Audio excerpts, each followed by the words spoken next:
Assalamualaikum warahmatullahi wabarakatuh. Saya Liver Nasari dengan NIM 903008084. Di sini saya akan menjawab MIT dari ekonomi demografi. Nah, soal yang pertama itu ada 4 tahap proses transisi penduduk. Nah, uraikan 4 tahap yang dimaksud. Nah, tahap pertama itu ada angka fertilitas atau kelahiran. Dia itu masih sangat tinggi. Jadi tandai dengan indikator total fertility rate atau TFR di atas 6 dan angka mortalitas. Kemudian di tahap 2 itu dia dimulai dengan menurunnya angka mortalitas dengan cepat karena penemuan obat-obatan antibiotik, revolusi industri, dan kemajuan teknologi lainnya. Kemudian di tahap 3 dia ditandai dengan kematian yang terus menurun, tetapi penurunannya itu mulai lambat. Nah, kemudian yang 4 dia itu ditandai dengan angka kelahiran dan kematian yang juga rendah dan tingkat pertumbuhan penduduk yang juga rendah. Kemudian pertanyaan nomor 2, jelaskan beberapa indikator yang dapat digunakan dalam menganalisis kependudukan serta kemukakan 3 model piramida penduduk. Nah,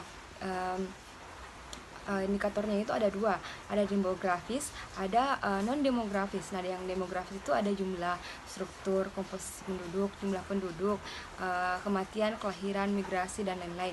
Kemudian yang non demografi itu dia persentase penduduk miskin, indeks harapan hidup, indeks pembangunan manusia, dan lain-lain. Kemudian ada 3 model piramida penduduk. Ada piramida penduduk muda atau ekspansif, yaitu pemahaman dari piramida di suatu daerah dia terdapat angka kelahiran yang tinggi dan angka kematian yang rendah yang menyebabkan penduduk yang berumur muda itu banyak. Biasanya terdapat di negara berkembang seperti Malaysia, Filipina, India, dan Indonesia.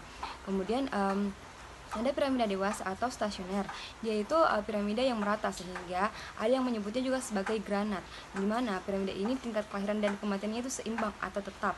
Itulah dikatakan stasioner. Kemudian ada piramida penduduk tua atau konstruktif, di mana sebagian besar penduduk berada pada kelompok usia dewasa atau tua.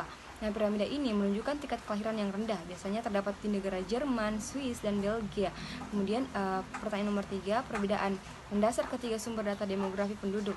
Nah, yang pertama ada sensus penduduk. Dia itu merupakan sumber data demografi yang cakupannya itu menyeluruh atau untuk semua penduduk. Kemudian ada registrasi penduduk, di mana dia merupakan sumber data demografi yang dilakukan secara konsisten dengan mencatat berbagai kejadian vital atau perubahan penduduk seperti kelahiran, kematian, perpindahan setiap saat, dan lain-lain.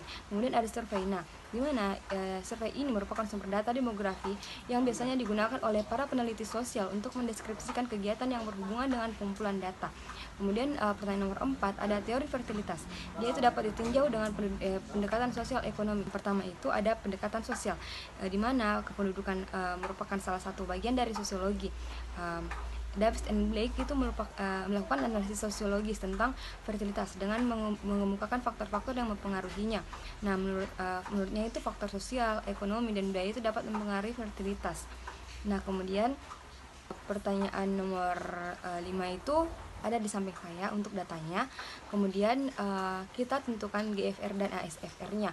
Nah, GFR itu atau General Fertility Rate, dia itu banyaknya kelahiran tiap wanita itu 1000 wanita yang berusia 15 sampai 49 tahun dalam 1 tahun.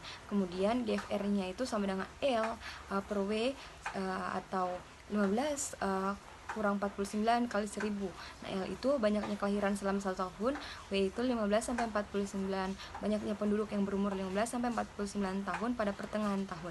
Kemudian ASFR itu dia LS per WS kali 1000, atau LS itu dia itu bayi yang dilahirkan wanita umur tertentu, WS-nya itu dia jumlah wanita pada umur tertentu pada pertengahan tahun. Nah, ASFR itu dia banyaknya kelahiran setiap 1000 wanita pada kelompok umur tertentu pada pertengahan tahun. Nah, kemudian pertanyaan nomor 6, analisis mortalitas itu dikenal dengan istilah standarisasi. Nah, macam-macam yang termasuk itu ada 2. Yang pertama itu ada standarisasi langsung dan tidak langsung. Yang langsung itu dia standarisasi angka kematian dengan menggunakan suatu penduduk standar untuk mengaplikasikan angka kematian spesifik menurut umur dari masing-masing penduduk yang akan dibandingkan. Kemudian yang tidak langsung itu dia angka kematian dengan menggunakan suatu himpunan angka kematian spesifik menurut ASDR. Nah, standar yang kemudian ini diaplikasikan dengan masing-masing penduduk yang akan dibandingkan untuk memperoleh angka kematian yang diperkirakan. Mungkin cukup sekian. Wabillahi taufiq wal hidayah. Wassalamualaikum warahmatullahi wabarakatuh.